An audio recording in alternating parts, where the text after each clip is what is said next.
kabalibad nga aari ako diri nga pink ang bayo naton. May pilihan pa bala kita? May pilihan pa bala kita na kandidato? Sino ang kandidato nga nakagraduar hindi lang isa kundi kadua? Sino ang kandidato nga wala kaso sa ombudsman?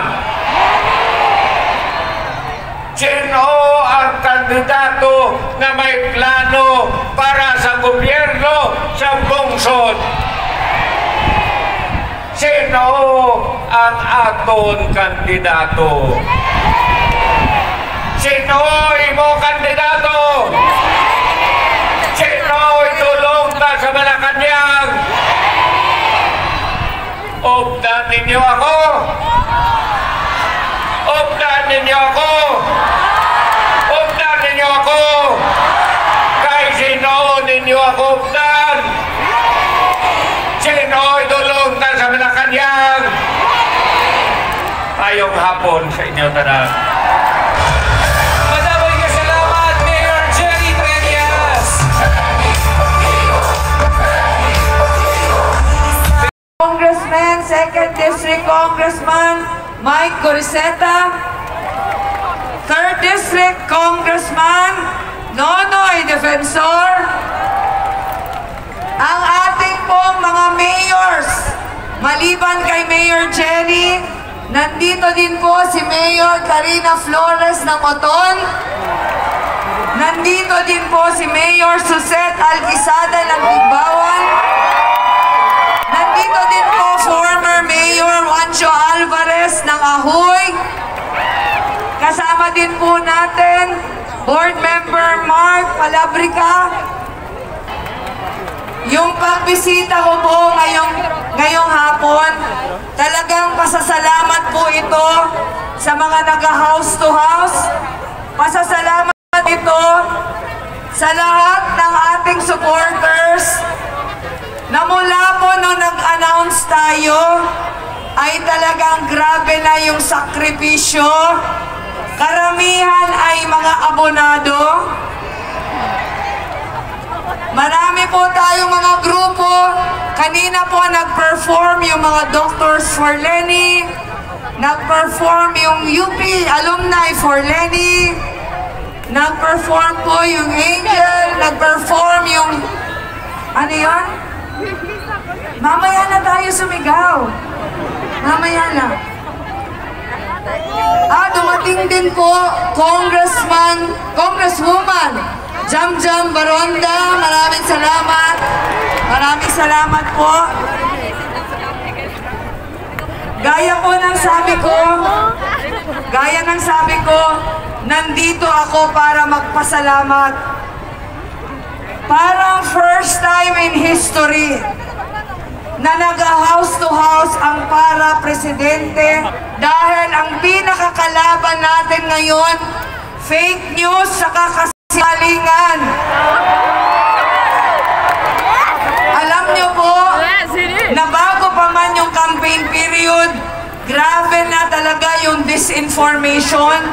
Kaya kailangan po nating basagin yung mga kasinungalingan at palitan nito ng katotohanan. Nagpapasalamat po kami sa inyo dahil po nung nag-appeal kami sa inyo na mag-house to house, talaga namang grabe yung sipag na pinakita nyo sa amin. Kaya maraming salamat. Kung napapansin nyo po, ilang beses na kaming bumalik sa Iloilo. Yung pinakauna ko pong punta dito, nung ako ay kandidato na, hindi pa official campaign period, December 4. December 4 po andito ako. Pumunta po ako hindi lang Iloilo City, pero pumunta po ako sa Leganes, pumunta ako sa Maasin, para po bisitahin yung aming project doon na Community Learning Hub. Sa Leganes po, kasama natin doon yung ating Doctors for Lenny. Kaya maraming salamat. Bumalik po ako ng February 25. Nagkaroon tayo ng Grand Rally dito sa Iloilo City.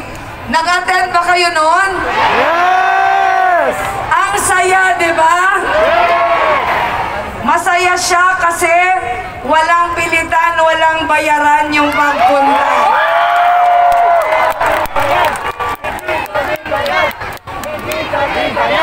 Hindi lang hindi bayad. Pero marami sa inyo abonado pa. Pero hindi nyo ba napansin? Nung rally natin, grabe yung spirit of bayanihan. Dahil napakarami naming proyektong dinala dito. In fact, nung height po ng pandemic, pumunta ako dito para bisitahin yung mga proyekto natin dito. Gaya na sinabi kanina ni Doktora, panahon ng pandemic, sino yung naasahan? Yung ating opisina. Pero hindi lang po yun panahon ng pandemic. Lahat na krisis, lahat na sakuna, pumupunta po kami dito, sinisiguro namin na kahit papano makatulong kami. Pagkatapos po ng Typhoon Odette, magki-Christmas na noon, pumunta po ako dito. Nagdala po tayo ng relief goods para doon sa mga nasalanta ng bagyo.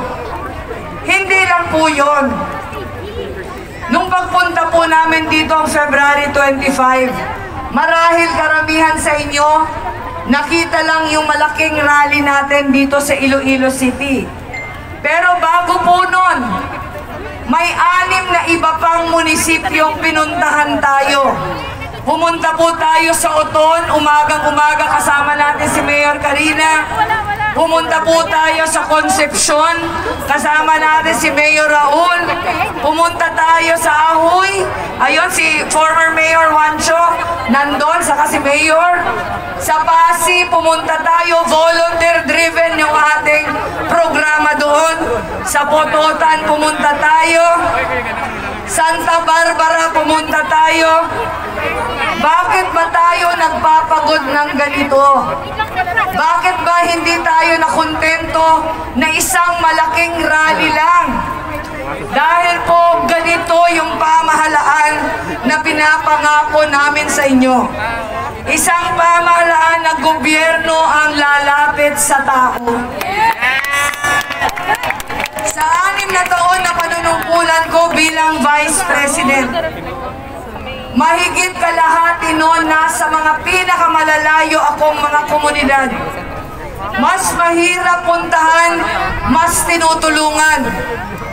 Mas naghihirap yung bayan, mas tinutulungan. Hindi po namin tinitingnan kung maliit, konti lang yung botante doon. Kahit napaka-konti ng tao, basta nangangailangan, tutulungan. At ito po yung aasahan yung pamahalaan sa amin. Noong 2016, napakalaki ng botong binigay nyo sa akin. Alam nyo, pagkatapos po ng araw na ito, pagkatapos ng araw na to, 4 na araw na lang ang natitira para magkampanya tayo. Sana po, ihirit pa natin yung kaya nating ihirit. Konting tumbling na lang. Pag hinusaya natin, ang susunod kong pagbalik dito, magpapahatid na ako sa Malacanang.